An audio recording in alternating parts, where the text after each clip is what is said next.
Hello friends, कैसे हैं आप सभी लोग। आई होप आप सभी अच्छे होंगे और अपने स्टडी को कंटिन्यू कर रहे होंगे मस्त तरीके से। आज के इस वीडियो लेक्चर में हम कुछ बेसिक चीज़ों को डिस्कस करने वाले हैं। इसमें मैं आप सभी को बताऊंगी Boyle's law, Charles law, ideal gas law और डाल्टन्स लॉ। ये सारी चीज़ों को मैं डिस्कस करने वाली हूँ। फिर हम लोग टाइम को ना वेस्ट करते हुए वीडियो को स्टार्ट करते हैं और देखते हैं सबसे पहले हमारा आइडियल गैस लॉ क्या होता है। पहले हम देखेंगे आइडियल गैस लॉ। क्या होता है आइडियल गैस लॉ? सभी ने सुना होगा PV is equal to NRT। Ideal gas law के अकॉर्डिंग एक आइडियल गैस के लिए प्रेशर, वॉल्यूम और टेम्परेचर का रिलेशन होता है जिसे गैस कांस्टेंट और नंबर ऑफ मोल्स से एक्सप्रेस किया जाता है। PV is equal to NRT।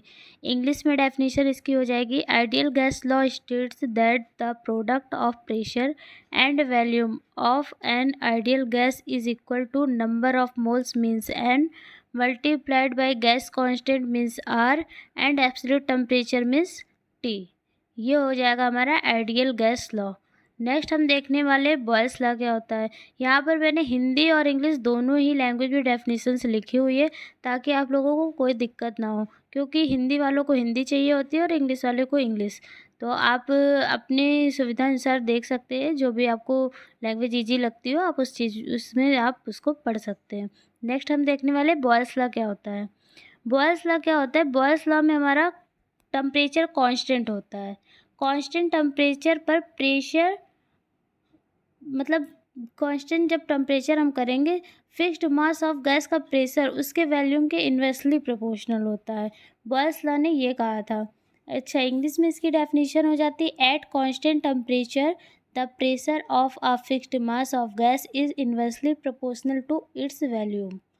ठीक है, तो ये हो गया। अब क्या होता है कि V1 is equal to P2 V2। जब इन्वर्सली प्रोपोर्शनल है तो अगर हम प्रेशर को बढ़ाएंगे तो हमारा वॉल्यूम क्या होगा? डिक्रीज होगा, क्योंकि इन्वर्सली प्रोपोर्शनल है। और जब हम प्रेशर को कम करते हैं तो वॉल्यूम हमारा इंक्रीज होता है। नेक्स्ट हम देखने वाले चार्ल्स लॉ क्या होता है। अच्छा, बहुत लोग कंफ्यूज होते हैं बॉयल्स लॉ और चार्ल्स लॉ में। याद रखिएगा, बॉयल्स लॉ में ना हम कांस्टेंट टेम्परेचर लेते हैं और चार्ल्स लॉ में हम लोग प्रेशर लेते हैं। चार्ल्स लॉ क्या कहता है? कांस्टेंट प्रेशर पर फिक्स्ड मास ऑफ गैस का वॉल्यूम उसके एब्सोल्यूट टेम्परेचर के डायरेक्टली प्रोपोर्शनल होता है। At constant pressure, the volume of a fixed mass of gas directly proportional to its absolute temperature.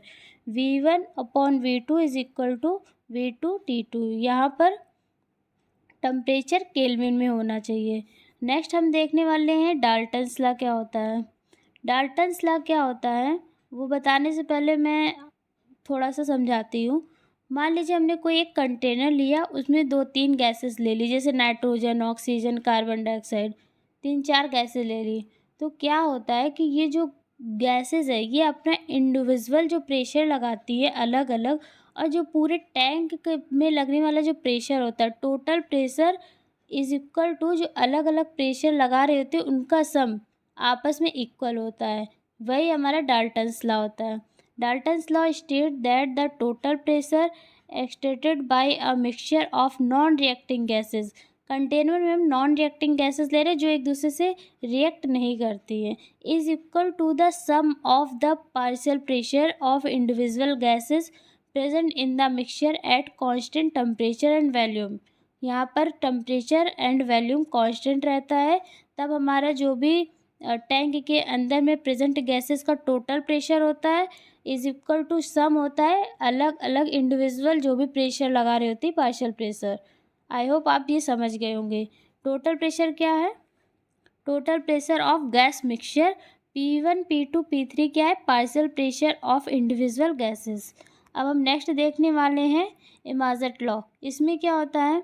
ये इसमें होता है कि total volume of a gas mixture is equal to the sum of the partial volume of individual gases at the same temperature and pressure। हम लोगों ने यहाँ पर कांस्टेंट टेम्परेचर एंड वॉल्यूम लिया था। इसमें क्या होता है? Same temperature and pressure. वहाँ पर हमने प्रेशर की बात करी थी, यहाँ पर वॉल्यूम हो जाएगा। तो वी टोटल मतलब वॉल्यूम टोटल जो होता है वो अलग अलग सारी गैसेस का जो अलग अलग वॉल्यूम का सम होता है। V total is equal to V1 plus V2 plus V3। I hope आप सभी को ये क्लियर हो गया होगा। अगर वीडियो अच्छा लगे तो चैनल को लाइक करिएगा, सब्सक्राइब करिएगा और कमेंट करिएगा। और मैं एक बात और आप लोगों को बता दूं, अगर आप MCQ क्वेश्चंस की प्रैक्टिस करना चाहते हैं या नोट्स वगैरह भी आप चाहते हैं जो अभी मैं वीडियोस प्रोवाइड कराऊंगी, तो उसके लिए आप हमारा व्हाट्सएप ग्रुप फॉलो कर सकते हैं। मैं उसका लिंक डिस्क्रिप्शन में दे दूँगी, आप वहाँ से हमारे चैनल को ज्वाइन कर सकते हैं। Thank you.